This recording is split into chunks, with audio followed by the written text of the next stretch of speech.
야, 너 진짜 그꼴로 온 거야? 3년 동안 가난한 친구를 자처하며 멸시와 조롱을 견뎌온 한 남자. 그가 초라한 모습으로 나타난 동창회에서 친구들은 그를 비웃었습니다. 가짜 성공에 취해 겉모습만으로 친구를 짓밟는 그들의 오만함. 하지만 그들은 몰랐습니다. 그들의 눈앞에 있는 남자가 사실은 거대한 제국에 숨겨진 후계자라는 것을요. 침묵하던 남자는 조용히 마음속으로 복수를 다짐했습니다. 걱정 마, 너희들 곧 후회할 거니까. 3년간의 인내가 낳은 차가운 복수, 그 끝에 모든 것이 뒤바뀝니다. 과연 그가 준비한 게임의 승자는 누가 될까요?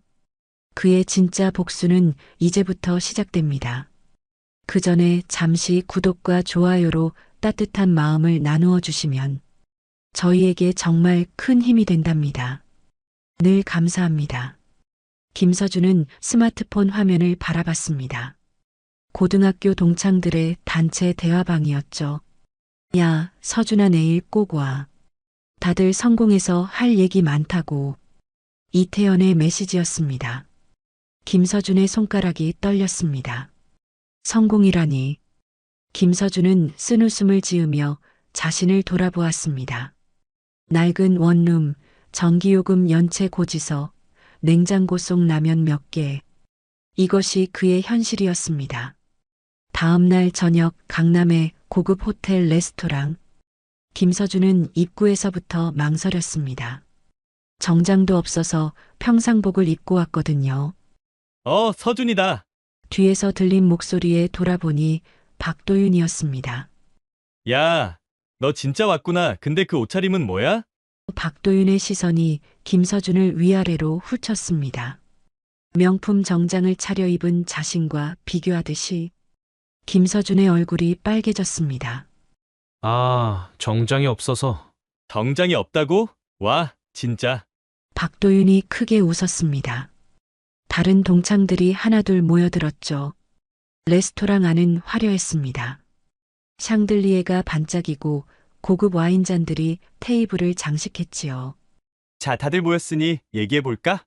이태연이 일어서며 말했습니다. 그의 손목에는 롤렉스가 반짝였습니다. 나는 작년에 회사 상장시켰어. 매출이 200억 넘었지? 박수 소리가 터졌습니다. 와, 이태연 대단하다. 역시 우리 반 1등. 김서준은 작아졌습니다. 구석에 앉아 물만 마시고 있었죠. 박도윤 너도 잘 나간다며? 나는 변호사 사무실 차렸어. 올해만 30건 넘게 승소했지. 김서준의 손이 떨렸습니다. 물잔을 꽉 쥐었죠. 그래, 김서준은 뭐해? 갑자기 모든 시선이 김서준에게 쏠렸습니다. 김서준의 목이 메었습니다. 나는 지금 구직 중이야. 구직 중? 나이가 몇인데 아직도 구직 중이야? 이태연의 목소리에 비웃음이 섞였습니다. 형편이 좀 어려워서. 어려우면 우리한테 연락하지 그랬어. 내 회사에서 청소라도 시켜줄 텐데. 동창들이 웃음을 터뜨렸습니다. 김서준의 주먹이 떨렸습니다. 이를 꽉 물었죠. 아, 그러고 보니 김서준 집이 어디야? 아직도 그달 동네 살아? 전세 보증금도 없어서 월세 사는 거 아니야? 조롱의 목소리들이 김서준을 둘러쌌습니다. 김서준은 화장실로 피했습니다. 거울 속 자신의 모습이 초라했습니다. 눈가가 붉어졌죠. 스마트폰이 진동했습니다. 낯선 번호였지만 김서준은 받았습니다. 회장님, 언제 복귀하십니까? 한솔그룹 이사회에서 기다리고 있습니다. 목소리가 떨렸습니다. 간절함이 묻어났죠. 김서준의 눈빛이 변했습니다. 조금만 더 기다려. 거의 끝나간다. 통화를 끊고 거울을 보았습니다. 이번엔 달랐습니다. 눈에서 차가운 빛이 났죠. 레스토랑으로 돌아왔을 때 동창들은 여전히 떠들고 있었습니다. 김서준, 어디 갔었어? 우리네 얘기하고 있었는데. 뭔 얘기? 너 결혼은 언제 할 거야? 신부감이라도 있어? 이태연이 술잔을 기울이며 물었습니다. 돈도 없는데 누가 시집 오겠냐? 박도윤이 큰 소리로 웃었습니다. 김서준은 조용히 앉았습니다. 걱정 마, 너희들 곧 후회할 거니까. 작은 목소리였지만 왠지 모르게 섬뜩했습니다. 뭐라고? 아무것도 아니야. 김서준이 미소를 지었습니다. 하지만 그 미소는 달랐습니다. 차갑고 위험했죠. 새벽 5시 고급 세단이 한적한 도로를 달렸습니다. 운전석에서 내린 정장 차림의 뒷모습. 키가 크고 어깨가 넓었죠. 누구일까요? 김서준은 낡은 원룸에서 라면을 끓이고 있었습니다. 어젯밤 동창회가 떠올라 가슴이 답답했죠. 집 전화가 울렸습니다. 서준아, 나 할아버지야. 따뜻한 목소리였습니다. 김서준의 표정이 부드러워졌습니다. 할아버지, 안녕하세요. 어제 동창회 어땠니? 재미있었어? 김서준의 목소리가 작아졌습니다. 그냥 그랬어요. 전화기 너머로 한숨이 들렸습니다. 서준아, 마지막 시험이 얼마 남지 않았어. 조금만 더 참아라. 네, 할아버지. 이번 시험을 통과하면 모든 게 바뀔 거예요. 약속합니다. 통화가 끝났습니다. 김서준의 눈에 결의가 서렸죠. 같은 시간 이태연의 사무실. 사장님, 새 프로젝트 건으로 연락 왔습니다. 비서가 서류를 가져다 주었습니다. 이태연은 기분이 좋았습니다. 어젯밤 김서준을 놀린 게 아직도 재미있었거든요. 그놈 표정 봤어? 완전 쫄았잖아. 혼자 웃으며 서류를 펼쳤습니다. 그런데 이상했습니다. 계약서 맨 아래 서명란을 보니까 한솔그룹 회장 대행 김서준. 김서준? 설마. 이태연의 손이 떨렸습니다. 한편 김서준은 면접을 보러 갔습니다. 작은 회사였지만 절실했죠. 지원 동기가 뭔가요? 면접관이 물었습니다. 제가 정말 간절히 필요한 일자리예요. 최선을 다하겠습니다. 김서준의 목소리에 진심이 담겨 있었어요. 경력이 좀 부족하네요. 기회만 주시면 누구보다 열심히 하겠습니다. 면접관들이 고개를 끄덕였습니다. 결과는 내일 연락드리겠습니다.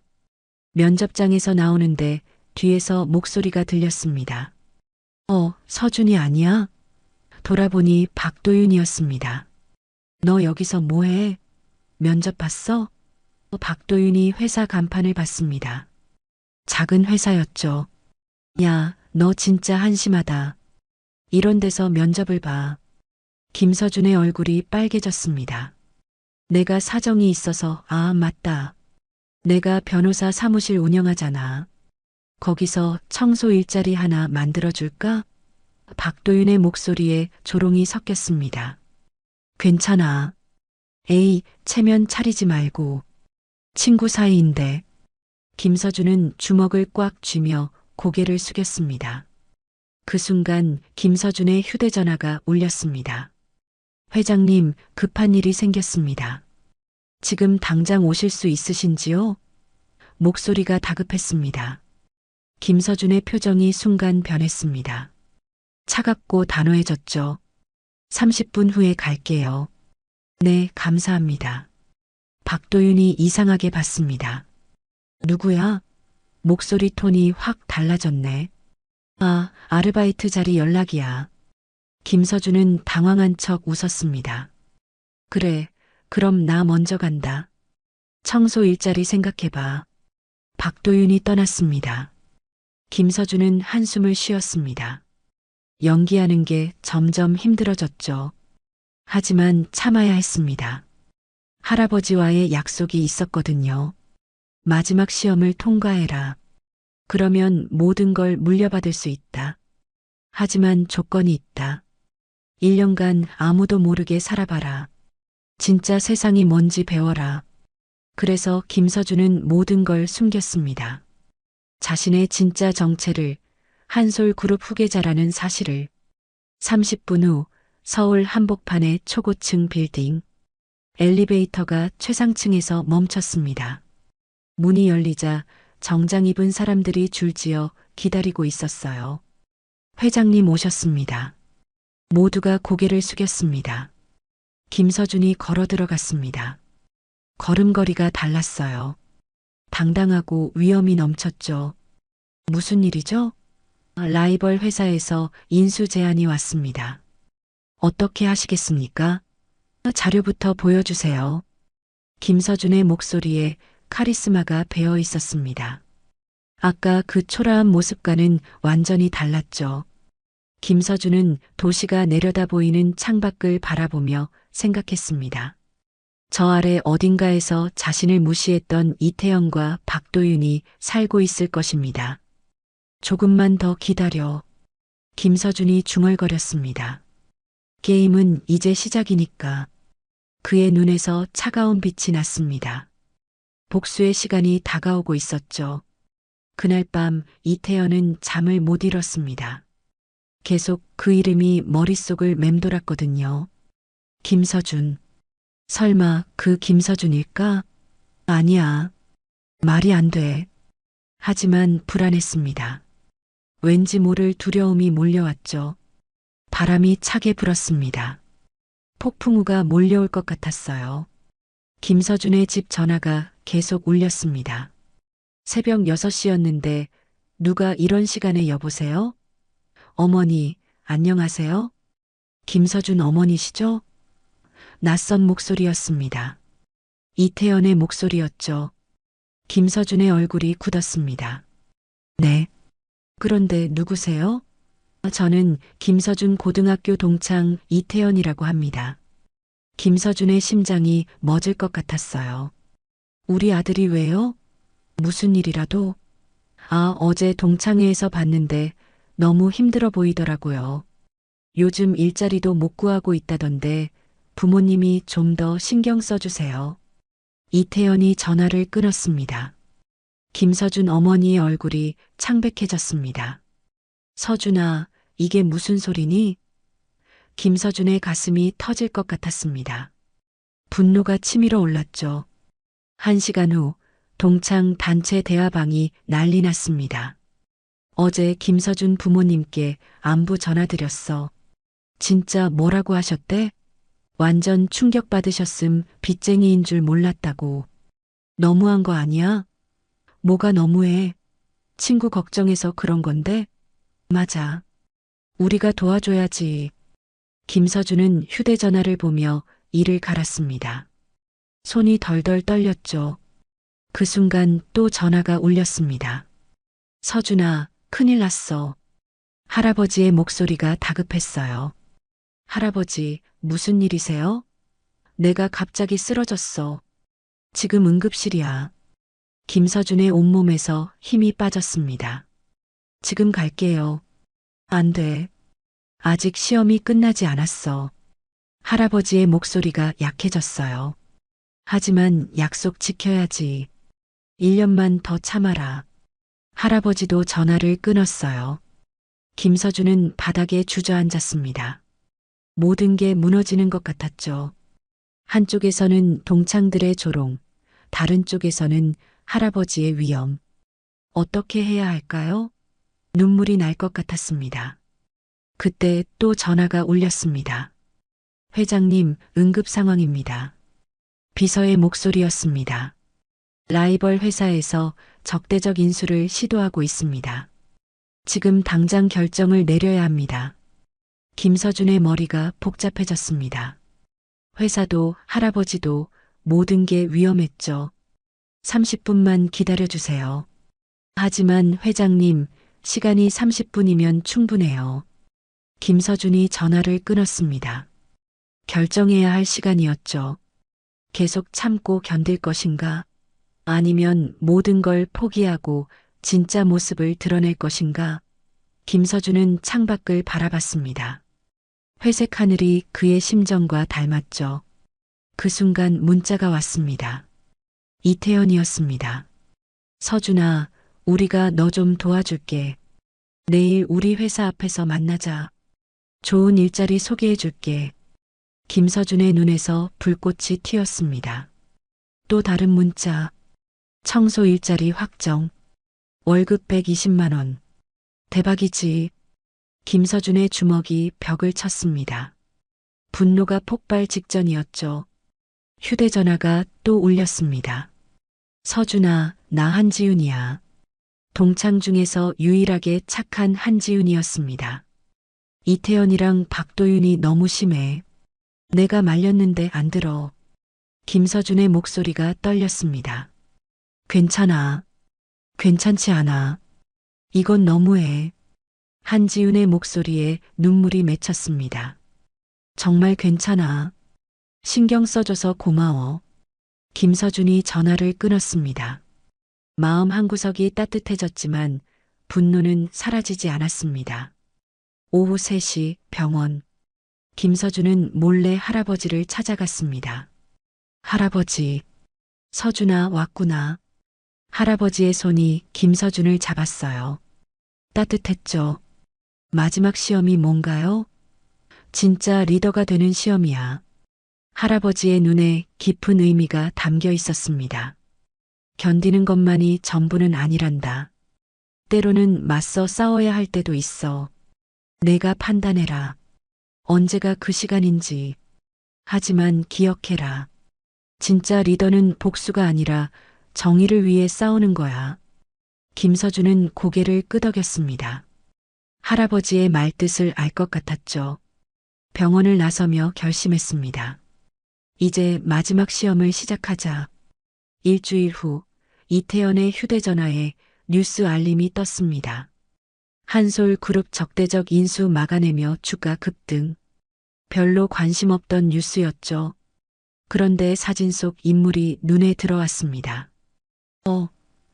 이태연의 눈이 커졌습니다. 뉴스 화면을 자세히 봤어요. 기자회견장에서 당당하게 서 있는 남자. 정장을 말끔히 차려입고 기자들 앞에서 발언하고 있었죠. 저 사람 이태연의 손이 떨렸습니다. 뒷모습이었지만 왠지 익숙했습니다. 설마. 하지만 확신할 수 없었죠. 화질도 흐릿하고 각도도 애매했거든요. 같은 시간 박도윤의 사무실. 선생님, 뉴스 보셨어요? 직원이 태블릿을 가져다 주었습니다. 한솔그룹 회장 대행이 직접 나서서 회사를 구했다고 해요. 박도윤이 화면을 봤습니다. 그 순간 얼굴이 하얗게 질렸죠. 이름이 뭐라고? 김서준이라고 나와 있네요. 박도윤의 목소리가 떨렸습니다. 김서준네. 왜요? 아시는 분이세요? 박도윤은 대답할 수 없었어요. 급하게 이태연에게 전화를 걸었습니다. 야, 이태연. 뉴스 봤어? 나도 지금 보고 있어. 이상하지? 저 사람 혹시? 아니야. 말이 안 돼. 그냥 이름이 같은 거겠지. 하지만 목소리에 확신이 없었습니다. 그래도 한번 확인해 보자. 어떻게? 김서준한테 전화해봐. 김서준은 회사 회의실에 있었습니다. 임원들이 둘러싸고 있었죠. 회장님, 정말 대단하셨습니다. 적대적 인수를 이렇게 깔끔하게 막아내시다니 김서준은 조용히 웃었습니다. 아직 시작일 뿐이에요. 그때 휴대전화가 울렸습니다. 이태연이었죠. 김서준의 눈에 차가운 빛이 스쳤습니다. 잠깐만요. 김서준이 회의실을 나갔습니다. 복도에서 전화를 받았죠. 여보세요. 목소리를 일부러 힘없게 만들었습니다. 김서준, 뭐해? 이태연의 목소리가 어색했습니다. 집에 있어. 왜? 그냥 요즘 뉴스 많이 봐? 아니, 별로. 왜? 아무것도 아니야. 그냥 물어본 거야. 김서준이 미소를 지었습니다. 의심하기 시작했구나. 그러고 보니 어제 약속한 거 기억하지? 이태연이 말했습니다. 무슨 약속? 일자리 소개해준다고 했잖아. 내일 우리 회사 앞에서 만나자. 김서준의 눈이 빛났습니다. 재미있는 게임이 시작되는군요. 그래, 갈게. 좋아. 10시에 보자. 전화가 끊어졌습니다. 김서준은 회의실로 돌아갔습니다. 비서실장님. 네, 회장님. 내일 아침 일정 하나 추가해 주세요. 어떤 일정이신지요? 재미있는 만남이 있을 예정이에요. 김서준의 입꼬리가 올라갔습니다. 비서실장은 이해할 수 없었지만 고개를 끄덕였습니다. 알겠습니다. 그리고 특별팀 준비시켜 주세요. 특별팀이요? 네. 곧 필요하게 될 거예요. 다음 날 아침 9시 50분. 이태연은 회사 앞에서 기다렸습니다. 박도윤도 함께 왔죠. 야, 진짜 괜찮을까? 박도윤이 걱정스럽게 물었어요. 뭐가 걱정이야? 그냥 김서준이잖아. 하지만 이태연의 목소리도 떨렸습니다. 시간 됐네. 어디 있지? 주변을 둘러봤습니다. 그 순간 검은색 고급 세단이 나타났습니다. 차가 천천히 멈췄죠. 운전기사가 내려 뒷문을 열었고 그 안에서 김서준이 내렸습니다. 하지만 어제까지의 김서준과는 완전히 달랐습니다. 명품 정장을 입고 자신감 넘치는 모습이었죠. 이태연과 박도윤의 입이 벌어졌습니다. 김서준 이태연이 더듬거렸습니다. 나야. 김서준이 미소를 지었습니다. 하지만 그 미소는 차가웠죠. 이게 무슨 일이야? 박도윤이 떨리는 목소리로 물었습니다. 내 정체를 알려줄 시간이 된 것 같아서. 김서준이 명함을 꺼냈습니다. 한솔그룹 회장 대행 김서준. 명함을 보는 순간 이태연과 박도윤의 얼굴이 하얗게 질렸습니다. 왜 이게 진짜야? 물론이지. 어제 뉴스도 봤을 텐데. 김서준의 눈에서 차가운 빛이 났습니다. 그럼 지금까지는 연기였어? 꽤 재미있었지. 이태연이 뒷걸음질 쳤습니다. 김서준, 우리가 몰랐어. 몰랐다고. 정말? 김서준의 목소리가 낮아졌습니다. 어제 우리 부모님께 전화한 것도 몰라서 그런 거야? 이태연의 다리가 떨렸습니다. 무릎이 꺾일 것 같았죠. 미안해. 정말 미안해. 이태연이 고개를 숙였습니다. 박도윤도 함께 무릎을 꿇었죠. 우리가 정말 잘못했어. 용서해줘. 김서준은 그들을 차갑게 내려다보았습니다. 용서? 흥미롭네. 김서준이 시계를 봤습니다. 그런데 이미 늦었어. 무슨 말이야? 게임이 시작됐거든.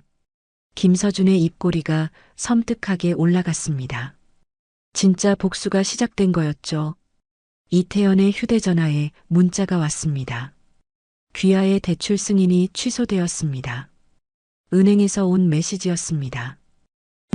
이게 무슨? 이태연의 얼굴이 창백해졌습니다. 30분 전 한솔그룹 회장실. 김서준이 전화를 하고 있었습니다. 김 전무님 수고하셨어요. 네, 회장님. 최이태연 씨 관련 모두 처리했습니다. 좋아요. 다음 타깃 준비해 주세요. 네. 박도윤 씨 관련 자료 준비하겠습니다. 하나씩 천천히. 급할 거 없어요. 김서준은 전화를 끊었습니다. 이태연은 은행으로 달려갔고 박도윤은 핵심 증거가 사라져 재판이 망했음을 알게 되었습니다. 그들은 이렇게 될 줄 알았으면 하고 후회했지만 이미 늦었습니다. 그날 오후 3시 이태연과 박도윤이 만났습니다. 둘 다 얼굴이 초췌했죠. 야, 너도 당했어? 응, 완전히 망했어. 이태연의 목소리에 절망이 묻어났습니다. 이거 진짜 김서준이 한 거야? 확실해? 이런 일이 우연일 리 없어. 박도윤이 머리를 감싸쥐었습니다. 우리 어떻게 하지? 모르겠어. 그 순간 한지훈이 나타났습니다. 너희 뭐해? 얼굴이 왜 그래? 한지훈 이태연이 고개를 들었어요. 김서준이 우리한테 복수하고 있어. 복수? 무슨 말이야? 김서준이 한솔그룹 회장이었어. 우리가 몰랐던 거야. 한지윤의 얼굴이 놀라움으로 가득했어요. 그게 무슨 말이야? 진짜야? 지금 우리 회사들이 다 망하고 있어. 한지윤은 말을 잃었어요.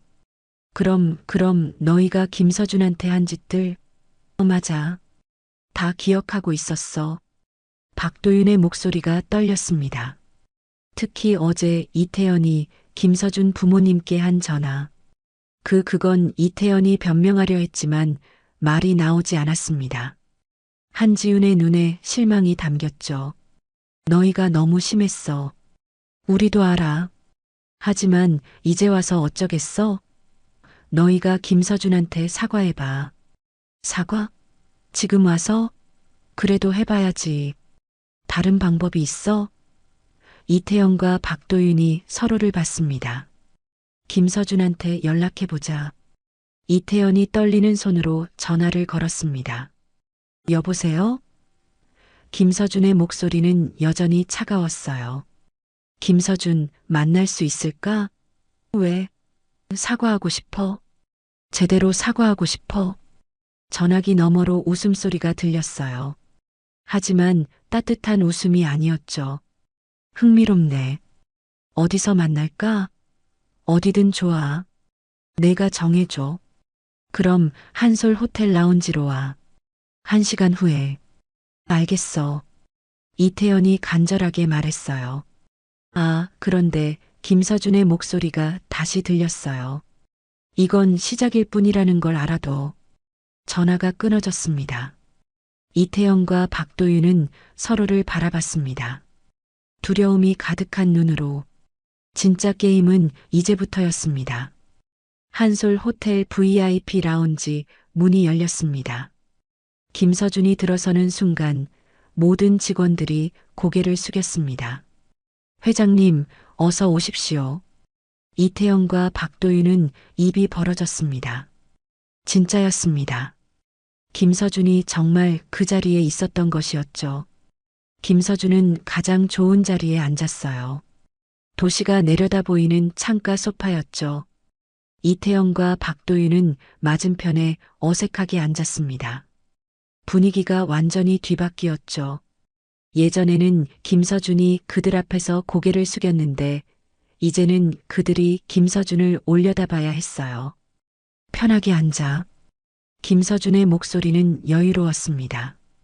김서준, 아니 회장님, 이태연이 떨리는 목소리로 말했어요. 김서준이라고 해. 친구 사이잖아. 김서준이 미소를 지었습니다. 하지만 그 미소는 따뜻하지 않았죠. 얼음처럼 차가웠습니다. 우리가 정말 잘못했어. 박도윤이 고개를 숙였어요. 뭘 잘못했다는 거지? 김서준이 천천히 물었습니다. 모든 걸 너를 무시한 것도, 놀린 것도. 이태연의 목소리가 작아졌습니다. 특히 어제 부모님께 드린 전화 정말 미안해. 아, 그건 친구들끼리 장난친 거 아닌가? 김서준이 웃었습니다. 이태연과 박도윤은 답할 말이 없었어요. 사실이었거든요. 그들은 정말 그렇게 생각했었습니다. 그런데 왜 갑자기 용서를 구하는 거지? 혹시 사업이 어려워져서? 김서준이 몸을 앞으로 기울였습니다. 솔직히 말해. 내가 누군지 몰랐을 때는 신경도 안 쓰다가 회장이라는 걸 알고 나니까 갑자기 사과하고 싶어진 거지. 그게 진짜 사과일까? 이태연과 박도윤은 고개를 들 수 없었습니다. 김서준의 목소리에 분노가 실렸습니다. 사람을 돈으로 판단하니까 그런 거지. 그런 사람들한테는 똑같은 방법으로 갚아줘야지. 이태연이 무릎을 꿇었습니다. 박도윤도 함께 무릎을 꿇었죠. 제발 한 번만 기회를 줘. 돈과 권력 앞에서 무릎 꿇는 게 너희들의 본 모습이지. 김서준이 차갑게 말했습니다. 알고 있어. 이 모든 게 할아버지의 시험이었어. 1년간 가난하게 살아보라고 하셨거든. 진짜 사람이 누군지 알아보라고. 덕분에 좋은 공부 됐어. 고마워. 김서준이 마지막으로 말했습니다. 그 순간 비서가 다가왔습니다. 회장님, 할아버님께서 연락 오셨습니다. 김서준의 얼굴이 밝아졌습니다. 처음으로 진짜 미소를 지었죠. 병원으로 향하며 김서준은 깨달았습니다. 할아버지의 말씀대로 진짜 리더는 복수가 아니라 정의를 위해 싸워야 한다는 것을요. 이태영과 박도윤은 작은 물고기였습니다. 진짜 적은 그룹을 노리는 거대한 상어, 제국그룹의 박철민 회장이었죠. 그와의 전쟁은 이제 시작됩니다. 복수가 아닌 원칙과 정의를 지키기 위한 싸움.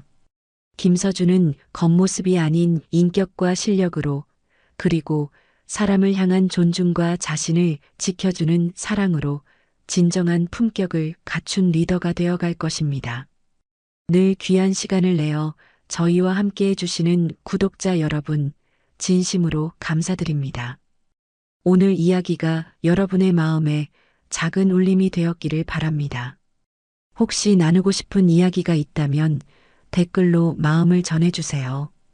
여러분의 따뜻한 한마디가 저희에게는 큰 힘이 됩니다. 오늘도 함께 해주셔서 감사합니다. 당신이 아버지한테 했던 것처럼 나도 당신과 장모님한테 똑같이 해줄게.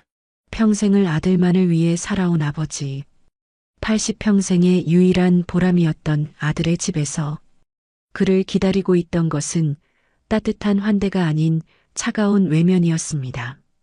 아들의 집 근처 낡은 여관에서 쓸쓸히 밤을 보내야 했던 아버지, 지갑까지 잃어버리고 오도 가도 못하는 신세가 됩니다. 그리고 그 모든 사실을 알게 된 아들의 분노는 걷잡을 수 없이 폭발합니다. 이 집 아버지 돈으로 산 집이야. 마음대로 할 수 있어.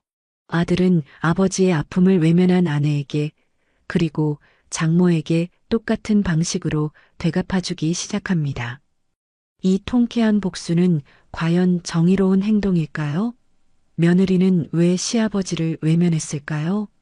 돈과 성공을 향해 달려온 이 시대에 우리가 잊고 살았던 가족의 의미는 무엇일까요? 모든 것을 잃고 나서야 깨닫게 된 진정한 가족의 의미. 이 드라마는 단순한 고부 갈등을 넘어 부모님의 희생과 사랑, 그리고 효에 대한 깊은 질문을 던집니다. 과연 이 가족의 이야기는 어떤 결말을 맞이하게 될까요? 자, 이제 여러분께 들려드릴 오늘의 이야기 시작합니다. 그 전에 잠시 구독과 좋아요로 따뜻한 마음을 나누어 주시면 저희에게 정말 큰 힘이 된답니다. 늘 감사합니다. 김호성 씨는 80평생을 오직 아들 민준 씨만을 위해 살아왔습니다. 젊은 시절 지독한 가난을 겪었기에 아들만큼은 이 굴레에서 벗어나게 해주고 싶다는 마음 하나로 땀 흘려 일했습니다. 밤낮 없이 농사지은 쌀과 밭작물을 팔아 학비를 마련했고 허리 한번 제대로 펴지 못하며 고생했습니다. 그 모든 노고의 결실은 아들이 명문대에 합격했다는 소식과 함께 빛을 발했습니다.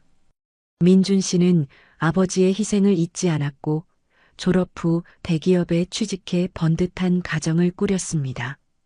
지영 씨와 결혼해 예쁜 손녀딸까지 얻었을 때 호성 씨는 이제야말로 모든 짐을 내려놓고 편히 쉴 수 있을 거라 생각했습니다. 아들의 성공은 호성 씨에게 인생의 유일한 보람이자 기쁨이었습니다. 어느덧 80이 된 호성 씨는 건강검진을 받기 위해 서울에 있는 큰 병원을 찾았습니다. 민준 씨가 어렵게 예약해준 유명한 병원이었습니다. 오랜만에 서울에 온 호성 씨는 아들의 집에 들러 얼굴이라도 보고 가려 했습니다. 낯선 서울 땅에서 아들을 만난다는 생각에 가슴이 설렜습니다. 그러나 아들의 집 초인종을 눌렀을 때 그를 맞이한 것은 차갑게 굳은 며느리 지영 씨의 얼굴이었습니다. 지영 씨는 어색하게 미소 지으며 말했습니다. 아버님, 어떻게 연락도 없이 오셨어요? 그 말에는 반가움 대신 당혹스러움이 가득했습니다. 호성 씨는 그저 아들 얼굴이나 잠시 보고 가려고 했다고 설명했습니다.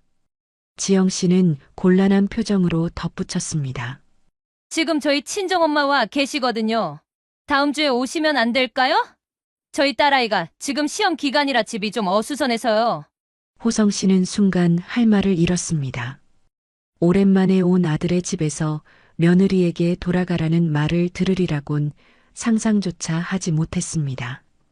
그의 발걸음은 힘없이 뒤돌아섰고 차가운 바람이 호성 씨의 등을 스쳤습니다. 서울의 밤은 차갑고 낯설었습니다. 호성 씨는 아들의 집 근처 작은 여관방에서 쓸쓸히 밤을 보냈습니다. 좁고 쾌쾌한 방에서 호성 씨는 잠을 이루지 못했습니다. 평생을 바쳐 키운 아들, 그리고 아들의 가정이 이토록 낯설게 느껴지는 순간이었습니다. 그의 마음은 서러움으로 가득 찼고 눈가에는 뜨거운 눈물이 맺혔습니다. 내가 뭘 잘못했나? 호성 씨는 자신에게 끊임없이 물었습니다. 아들의 성공을 위해 헌신했던 지난 날들이 주마등처럼 스쳐 지나갔습니다. 젊은 날의 가난과 고통을 아들에게만큼은 물려주지 않으려 했던 간절한 마음. 그 마음이 오늘 밤 이 차가운 여관방에서 산산조각 나는 듯 했습니다. 아들에게 아무런 부담도 주고 싶지 않았던 호성 씨의 마음은 오히려 더 큰 외로움을 안겨주었습니다. 호성 씨는 지갑이 없어졌다는 사실을 그제야 깨달았습니다. 서울에 오도 가도 못하게 된 것입니다. 망연자실한 채 아들 민준 씨에게 전화를 걸었습니다. 민준아, 아빠 지갑이 없어졌다. 민준 씨는 깜짝 놀랐습니다. 아버지, 지금 어디세요? 병원은 어떻게 가셨어요? 호성 씨는 애써 담담하게 말했습니다. 지갑이 없어서 병원 못 갔어. 그냥 동네 여관에 있다. 민준 씨는 아버지의 말에 심장이 쿵 내려앉는 것 같았습니다. 아버지가 서울에 왔다는 것도 지갑을 잃어버렸다는 것도 전혀 모르고 있었습니다. 지영 씨에게 전화를 걸어 아버지에 대해 묻자 지영 씨는 그때서야 시아버지를 문전박대했던 사실을 털어놓았습니다. 민준 씨는 분노에 휩싸였습니다. 아버지가 자신을 만나기 위해 서울에 왔는데 아내는 그를 외면했던 것입니다. 아버지는 과연 어떤 심정이었을까? 민준 씨의 마음속에는 분노와 함께 아버지에 대한 죄송함이 물밀듯 밀려왔습니다. 호성 씨가 묵고 있는 여관방으로 달려간 민준 씨는 차마 고개를 들 수 없었습니다. 좁은 방에서 쭈그리고 앉아 있는 아버지의 굽은 등을 보며 민준 씨는 자신의 불찰을 뼈저리게 느꼈습니다. 아버지, 죄송해요. 제가 미리 연락을 드렸어야 했는데. 민준 씨의 목소리가 떨렸습니다. 호성 씨는 아들의 얼굴을 보자 그동안 쌓였던 서러움이 북받쳐 올랐습니다. 됐다. 괜찮아. 별일 아니니까 걱정하지 마. 호성 씨는 억지로 미소 지었지만 그 미소는 슬픔으로 가득 차 있었습니다. 민준 씨는 아버지의 손을 잡고 조심스럽게 물었습니다. 아버지, 왜 집으로 안 오셨어요? 지영이가 뭐라고 하던가요? 호성 씨는 잠시 망설이다 조용히 말했습니다. 지영이네 친정엄마가 와 있다고 하더라. 그리고 아이 시험 기간이라 집이 시끄럽다고 그래서 그냥 돌아왔다. 민준 씨는 그 말을 듣고 격한 분노가 치밀어 올랐습니다. 아버지가 무슨 죄가 있다고 아픈 몸을 이끌고 올라온 아버지를 문전박대했을까? 민준 씨는 아버지를 모시고 집으로 돌아왔습니다. 현관문을 열자 장모님과 아내 지영 씨, 그리고 딸이 거실에 있었습니다. 장모님은 낯선 남자의 등장에 의아해했고 지영 씨는 민준 씨와 함께 온 아버지를 보고는 얼굴이 굳어졌습니다. 민준 씨는 차갑게 굳은 얼굴로 지영 씨를 바라보았습니다. 지영아, 어떻게 아버지한테 그럴 수가 있어? 연락도 없이 왔다고 해서 아픈 아버지를 그냥 돌려보내? 지영 씨는 변명하듯 말했습니다. 아니, 그게 아니라 당신이 미리 말을 해줬으면 좋았을 텐데. 친정엄마도 와 계시고 애도 시험 기간이라 집이 너무 어수선하니까. 그 말에 민준 씨의 분노는 더욱 커졌습니다. 그래, 어수선했겠지. 그런데 아버지한테는 방 한 칸 내줄 공간도 없었던 거야? 당신 친정엄마는 손님이고 우리 아버지는 손님도 아니야? 민준 씨의 목소리가 점점 커졌습니다. 지영 씨는 당황하며 아무 말도 하지 못했습니다. 장모님은 두 사람의 싸움에 눈치만 보고 있었습니다. 민준 씨는 호성 씨를 거실에 앉혀놓고 지갑을 찾기 시작했습니다. 방 구석구석을 뒤졌지만 지갑은 보이지 않았습니다. 그러다 민준 씨의 눈에 들어온 것은 며느리 지영 씨의 손에 들린 지갑이었습니다. 지영 씨는 민준 씨의 시선을 피하며 지갑을 숨기려 했습니다. 민준 씨는 조심스럽게 다가가 물었습니다. 지영아, 그 지갑 혹시 아버지 지갑이야? 지영 씨는 고개를 끄덕였습니다. 아버님이 현관문 앞에서 깜빡하고 두고 가신 것 같아서 그냥 가지고 있었어요. 민준 씨는 지영 씨의 행동에 실망했습니다. 아버지가 지갑을 잃어버려 곤란해할 것을 알면서도 아무런 연락도 하지 않았던 것입니다. 민준 씨는 지갑을 받아들고는 지영 씨를 향해 차가운 시선을 보냈습니다. 지영 씨는 그제야 자신의 행동이 얼마나 잘못되었는지 깨달은 듯 고개를 푹 숙였습니다. 호성 씨는 그런 아들의 모습을 보며 안쓰러운 마음이 들었습니다. 아들이 자신 때문에 아내와 싸우는 것을 원하지 않았습니다. 민준아, 됐다. 그냥 넘어가자. 호성 씨가 말했습니다. 하지만 민준 씨는 고개를 저었습니다. 아버지, 아니에요. 제가 잘못한 거예요. 제가 미리 아버지한테 전화해서 어디에 계신지 물어봤어야 했는데, 그리고 지영이한테도 미리 말했어야 했는데, 민준 씨는 아버지의 손을 잡고 말했습니다. 아버지, 잠시만 기다리세요. 제가 다 해결할게요. 민준 씨의 눈빛은 단호했습니다. 그는 아버지를 향한 죄송함과 아내에 대한 실망감으로 가득 차 있었습니다. 호성 씨는 그런 아들의 마음을 헤아릴 수 있었습니다. 아들이 자신을 얼마나 생각하는지, 그리고 이 순간 얼마나 마음 아파하는지.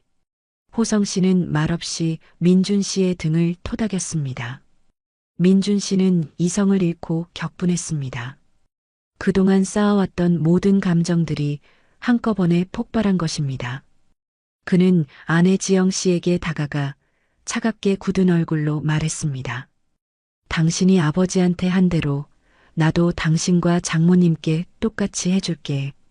민준 씨의 말에 지영 씨는 당황했습니다. 무슨 소리야? 내가 뭘 잘못했다고? 민준 씨는 지영 씨의 말을 무시하고 장모님을 향해 시선을 돌렸습니다. 장모님, 죄송하지만 잠시 나가주셨으면 합니다. 장모님은 민준 씨의 갑작스러운 태도에 어이가 없다는 듯 말했습니다. 아니, 김서방. 무슨 말을 그렇게 해? 내가 먼저 와 있었는데. 민준 씨는 흔들리지 않았습니다. 집주인이 손님을 누굴 들릴지 안 들릴지 선택도 못합니까? 민준 씨의 단호한 말에 장모님은 할 말을 잃었습니다. 지영 씨는 민준 씨를 말리려 했지만 민준 씨는 단호하게 손을 내저었습니다. 이 집 아버지가 땅 팔아서 마련해 준 집이야. 민준 씨가 말했습니다. 그 말에 지영 씨와 장모님은 충격에 휩싸였습니다. 지영 씨는 결혼할 때 시아버지께 신혼집 자금을 일부 지원받은 사실을 알고 있었지만 이 집 전체가 아버지의 희생으로 마련된 것이라는 사실은 미처 알지 못했습니다. 민준 씨는 지갑에서 10만 원짜리 수표 2장을 꺼내 지영 씨에게 건넸습니다. 이 돈으로 나가서 지낼 곳 알아봐. 당신이 아버지한테 했던 것처럼 나도 당신과 장모님한테 똑같이 해줄게. 지영 씨는 민준 씨의 행동에 깊은 배신감을 느꼈습니다. 아버님 집이라는 말을 하고 싶은 거야? 지금 나한테 이 집에서 나가라고? 민준 씨는 고개를 끄덕였습니다. 그래. 아버지 집이야. 아버지 돈으로 산 집이니 내가 마음대로 할 수 있어. 그 순간 지영 씨는 민준 씨의 차가운 눈빛에서 아버지에 대한 그의 깊은 사랑과 죄책감을 보았습니다. 그녀는 민준 씨의 분노가 단순히 자신에 대한 화가 아니라 평생을 희생해온 아버지의 고통에 대한 분노라는 것을 깨달았습니다. 민준 씨는 지영 씨와 장모님에게서 시선을 거두고 아버지 호성 씨를 바라보았습니다. 아버지, 제가 잘못했어요. 이 집 내놓고 아버지 돈 돌려드릴게요. 민준 씨의 목소리는 떨렸습니다. 그는 자신의 분노가 아버지를 위한 것이었음을, 그리고 자신의 잘못을 인정하고 바로잡으려 한다는 것을 보여주려 했습니다. 이 행동은 단순히 복수가 아니었습니다. 아버지의 희생을 잊지 않았으며 아버지의 아픔을 공감하고 있다는 증거였습니다. 호성 씨는 아들의 말에 눈시울이 붉어졌습니다. 아들의 진심이 느껴졌기 때문입니다. 그는 아들이 자신의 체면을 세워주기 위해, 그리고 가족들에게 효의 의미를 되새기게 하기 위해 이런 강경한 태도를 취하고 있다는 것을 알았습니다. 민준 씨의 행동은 이 갈등의 근본적인 문제를 끄집어냈습니다. 부모를 부양하는 효의 문제, 그리고 가족 간의 사랑과 존중의 문제입니다. 이 집은 단순히 아들이 사는 공간이 아니라 호성 씨의 땀과 노력이 깃든 삶의 터전이었습니다. 장모님은 민준 씨의 태도에 분노했습니다. 내가 먼저 와 있었는데 손님도 아니냐? 그녀의 목소리는 격앙되어 있었습니다. 민준 씨는 흔들리지 않았습니다. 장모님은 우리 아버지보다 더 소중한 분이 아니지 않습니까? 그의 단호한 대답은 장모님의 반박을 무력화시켰습니다. 민준 씨는 더 이상 감정에 휩쓸리지 않았습니다. 그의 행동은 냉정하고 이성적이었습니다. 그는 아버지를 향한 사랑을, 그리고 자신의 가정을 지키고자 하는 의지를 보여주었습니다. 지영 씨는 민준 씨의 단호한 모습에 충격을 받았습니다. 그녀는 남편이 이렇게까지 단호하게 나올 줄은 상상도 하지 못했습니다. 그녀는 그제야 자신이 얼마나 큰 잘못을 저질렀는지 깨달았습니다.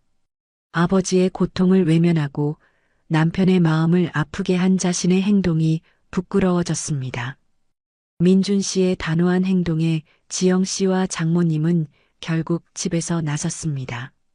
현관문을 나서는 지영 씨는 민준 씨를 돌아보며 말했습니다. 미안해, 내가 생각이 짧았어. 그녀의 눈에는 눈물이 가득했습니다. 장모님 역시 고개를 숙이고 말했습니다. 김서방, 우리가 잘못했네. 미안해. 민준 씨는 그들의 사과를 들었지만 아무런 대답도 하지 않았습니다. 그는 그저 굳은 표정으로 서 있었습니다. 지영 씨와 장모님의 사과는 진심이었지만 민준 씨의 마음속 상처는 쉽게 아물지 않았습니다. 호성 씨는 그런 아들의 모습을 보며 안타까움을 느꼈습니다. 아들이 자신을 위해 이렇게까지 하는 것을 보며 호성 씨는 마음 한편으로는 뿌듯했지만 다른 한편으로는 아들이 아내와 장모님에게 상처를 주는 것을 원하지 않았습니다. 지영 씨와 장모님이 나간 후 민준 씨는 호성 씨에게 다가와 조심스럽게 물었습니다. 아버지, 괜찮으세요? 호성 씨는 말없이 고개를 끄덕였습니다. 민준 씨는 아버지의 손을 잡고 말했습니다. 아버지, 제가 너무 화가 나서 아내한테 너무 심하게 말했죠? 제가 잘못했어요. 호성 씨는 아들의 손을 꽉 잡으며 말했습니다. 아니다. 내 마음 다 안다. 너는 아버지를 위하는 마음에서 그랬을 텐데 아버지는 괜찮다. 이제 병원 가서 검사 잘 받고 이따 집으로 돌아가자. 호성 씨는 아들이 자신 때문에 아내와 갈등을 겪는 것을 원하지 않았습니다. 가족의 평화가 가장 중요하다고 생각했습니다. 그러나 민준 씨는 아버지의 말을 듣고도 마음이 편치 않았습니다. 아내와 장모님에게 상처를 준 자신의 행동이 옳았는지에 대한 의문이 계속해서 민준 씨의 마음속에 맴돌았습니다. 호성 씨의 병원 검사 결과는 다행히 암이 아니었습니다. 민준 씨는 그 소식을 듣고 안도의 한숨을 내쉬었습니다. 아버지의 건강에 이상이 없다는 사실에 민준 씨는 마음이 한결 가벼워졌습니다. 그리고 그 순간 그는 자신의 행동을 돌아보게 되었습니다. 분노에 휩싸여 아내와 장모님에게 상처를 준 자신의 행동이 과연 옳았을까? 그는 아내에게 전화를 걸었습니다. 지영아, 미안해. 내가 너무 심하게 말했지? 지영 씨는 민준 씨의 전화에 눈물을 흘렸습니다. 아니야, 내가 더 미안해. 내가 생각이 짧았어. 아버님께 정말 죄송해. 두 사람은 서로의 진심을 확인하고 화해했습니다. 지영 씨는 민준 씨에게 말했습니다. 당신이 왜 그렇게 화냈는지 알 것 같아. 당신이 아버지를 얼마나 소중하게 생각하는지, 그리고 아버지의 희생을 잊지 않고 있다는 것도.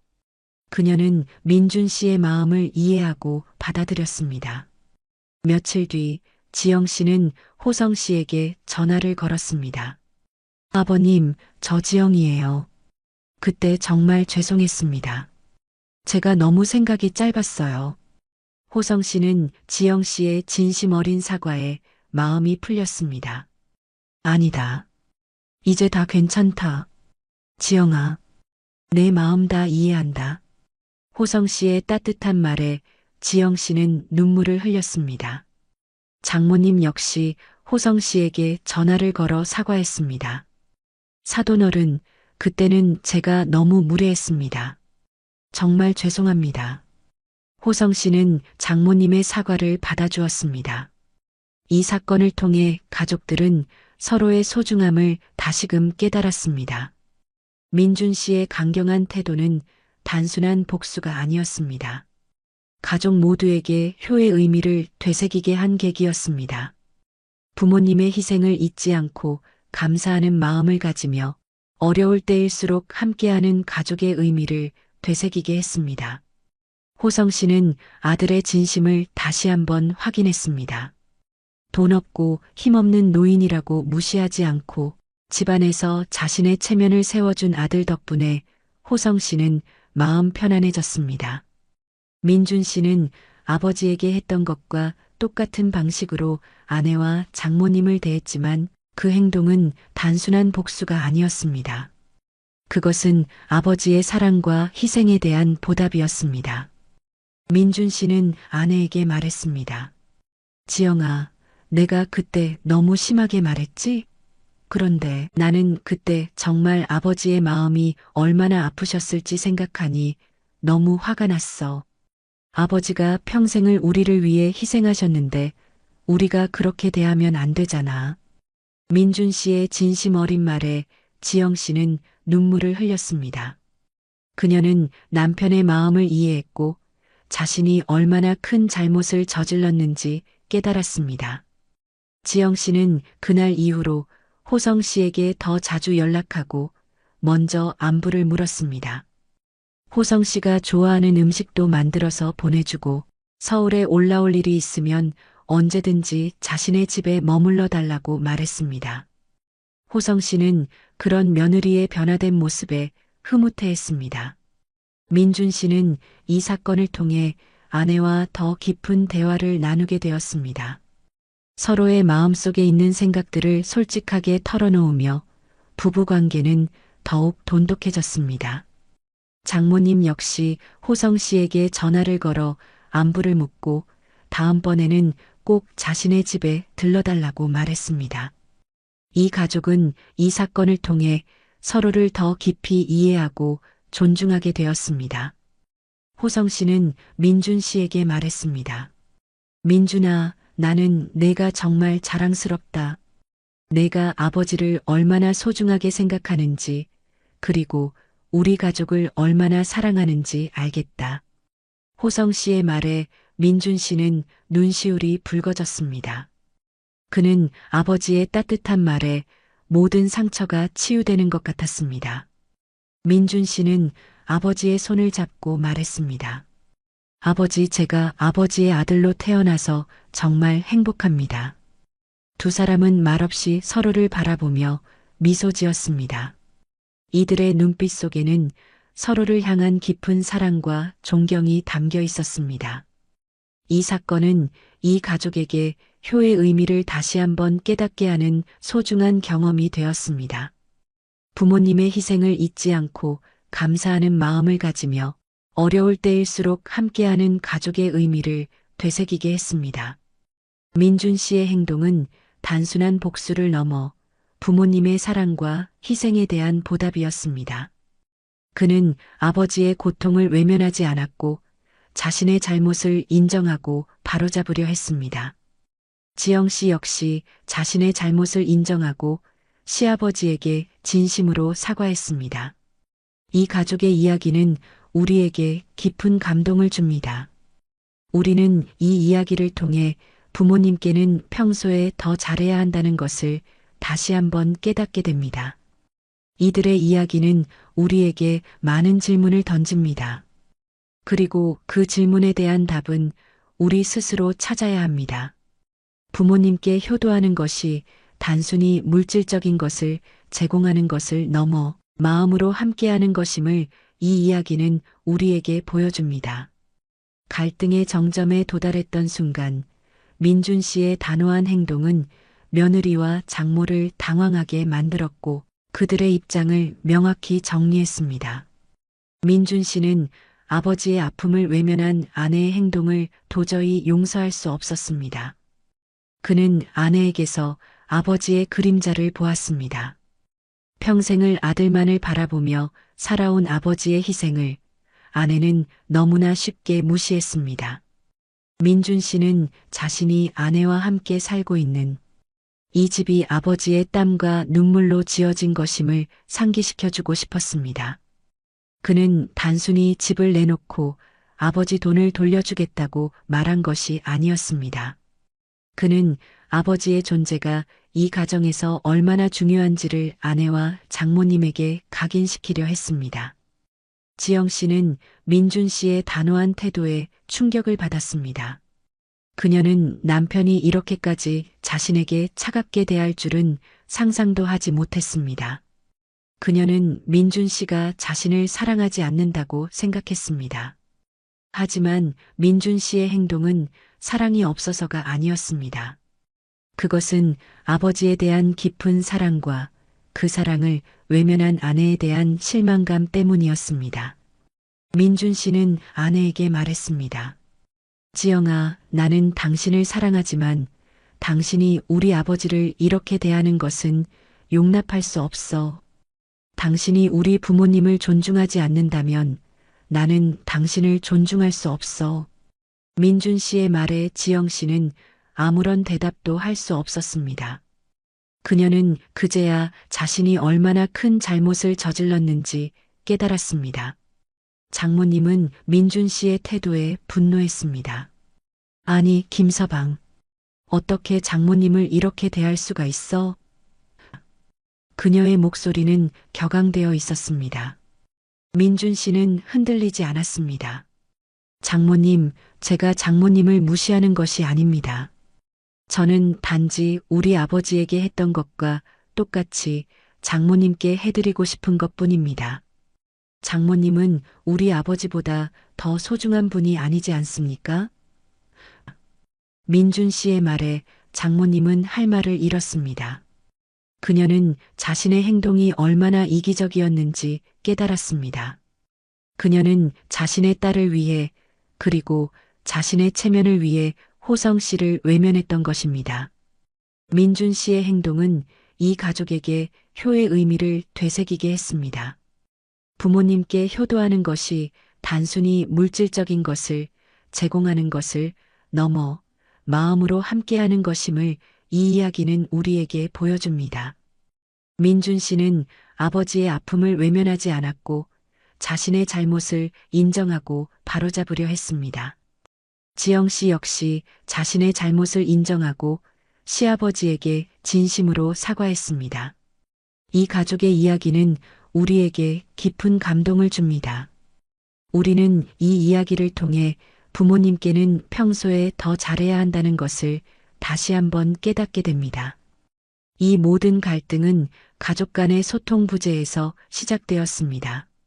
호성 씨는 아들에게 부담을 주기 싫어 연락 없이 서울에 왔고, 지영 씨는 시아버지의 갑작스러운 방문에 당황했습니다.